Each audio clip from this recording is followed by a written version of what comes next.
আপনারা জানেন জান্নাতের মধ্যে একটা মাহফিল হবে, সেমিনার হবে। সেখানে আল্লাহ জান্নাতীদেরকে নিয়ে একটা মাহফিলের আয়োজন করবেন। জান্নাতি শ্রোতা হবে আর বক্তা হবে তিনজন।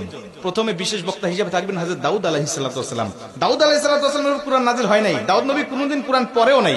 তারপরে আল্লাহ সেদিন তাকে ইলম দিবেন, তিনি দাউদ নবী সূরা তোহা থেকে তেলাওয়াত করবেন। তাফসীরে এসেছে দাউদ নবী যখন কুরআন থেকে তেলাওয়াত করবেন তার একটা গলা থেকে, একটা কণ্ঠ থেকে 80 রকম সুর বের হতে থাকবে।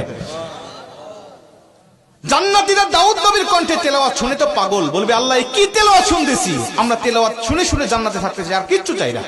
আল্লাহ বলবে এর থেকে কি সুমধুর তেলাওয়াত শুনতে চাও না? জান্নাতীরা বলবে আল্লাহ এর থেকে সুমধুর তেলাওয়াত হতে পারে, আমাদের আর বিশ্বাস হয় না। আল্লাহ বলবে কেন বিশ্বাস হয় না?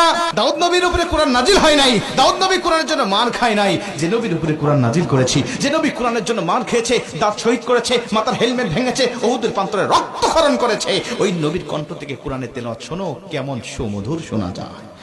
আমার নবী যখন সূরা ইয়াসিন থেকে তেলাওয়াত করবেন জান্নাতীরা তো পাগল হয়ে যাবে, বলবে আল্লাহ কোনো হুর চাই না, কোনো গেলমান চাই না, কোনো নাজ নিয়ামত, কোনো শরাব, কোনো ঝর্ণা, কোনো কিচ্ছু চাই না। আল্লাহ শুধু নবীর কণ্ঠে তেলাওয়াত শুনে জান্নাতে হাজার হাজার বছর আমরা কাটিয়ে দিতে চাই। আল্লাহ বলবে জান্নাতি এর থেকেও কি সুমধুর তেলাওয়াত তোমরা শুনতে চাও না? জান্নাতীরা বলবে আল্লাহ এর থেকে সুমধুর তেলাওয়াত হতে পারে, এটা আমাদের আর বিশ্বাসই হয় না। জান্নাতীরা কেন বিশ্বাস হবে না বলো?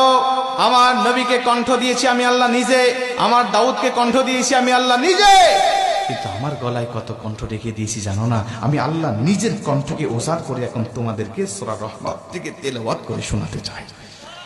আমার আল্লাহ সেদিন টান দিবেন সূরা রহমান থেকে, আর রহমান বলবেন না, তিনি আনার রহমান বলে টান দিবেন। আমি রহমান, যে রহমানের কথা দুনিয়াতে তোমরা শুনেছো, যে রহমানের ভয়ে দুনিয়াতে পাপ থেকে বিরত ছিলে, যে রহমানের ভয়ে তাহাজ্জুদের ওয়াক্তে দাঁড়িয়ে চোখের পানি বিসর্জন দিয়ে নামাজ আদায় করেছো, যে রহমানের ভয়ে সারাটা দিন রোজা রেখেছো, যে রহমানের ভয়ে তোমরা সত্যের পক্ষে চলেছো, ওই রহমান